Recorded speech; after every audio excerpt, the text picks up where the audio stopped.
नमस्कार दोस्तों, स्वागत है आपका मेरे चैनल एनजे डिफ स्टोरीज़ में।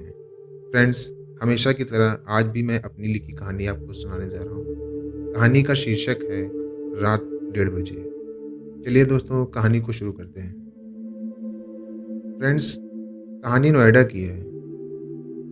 नोएडा में रहने वाले रामलाल पेशे से दर्जी का काम करते थे। उनके सिले लेडीज़ों के कपड़े पूरे शहर में मशहूर थे। कुछ दिनों बाद रामलाल को काफ़ी बड़ा ऑर्डर मिला, इसलिए वो अपनी दुकान पे देर रात तक काम किया करते थे। उस रात रामलाल को काफ़ी देर हो गई थी। उन्होंने घड़ी पर नज़र डाली तो रात के करीब 1:30 बज रहे थे। लिहाजन रामलाल जल्दी से अपना काम ख़त्म करके दुकान का शटर बंद करने ही वाले थे कि अपने नाम की एक आवाज़ उनके कानों के बिल्कुल करीब सुनाई देती है। रामलाल जी। रामलाल थोड़ा घबराए।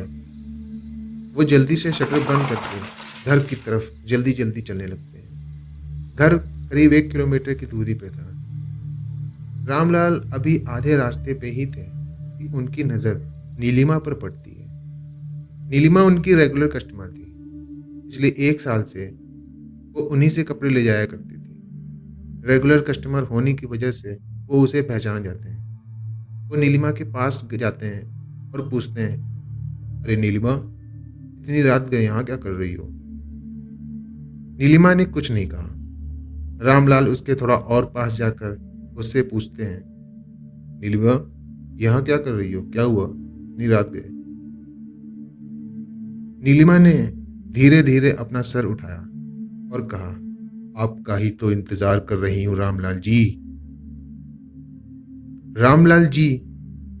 नीलिमा का चेहरा एक भयानक चुड़ैल में बदला देख डर के मारे कांपने लगते हैं। नीलिमा उनकी तरफ अपना हाथ बढ़ाती है और कहती है, चले रामलाल जी, और भारी आवाज में हंसने लगती है। या रामलाल जी, चले।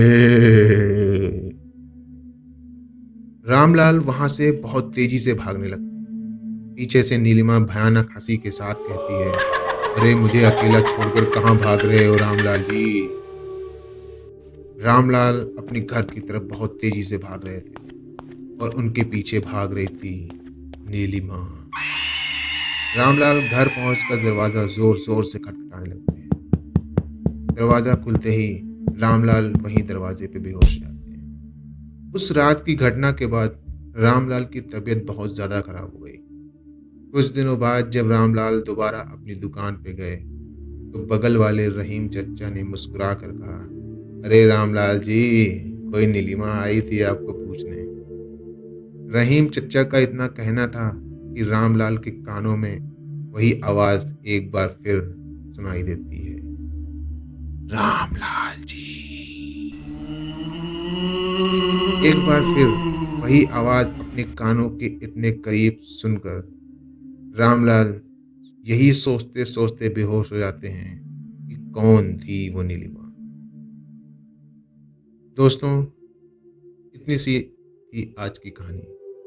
कहानी आपको पसंद आई हो तो प्लीज़ कमेंट करके हमें ज़रूर बताइए। और हाँ दोस्तों, अगर आपने मेरे चैनल को अभी तक सब्सक्राइब नहीं किया है तो प्लीज़ सब्सक्राइब कर दें और नई कहानियों की लेटेस्ट नोटिफिकेशन के लिए बेल आइकन को प्रेस कर दें।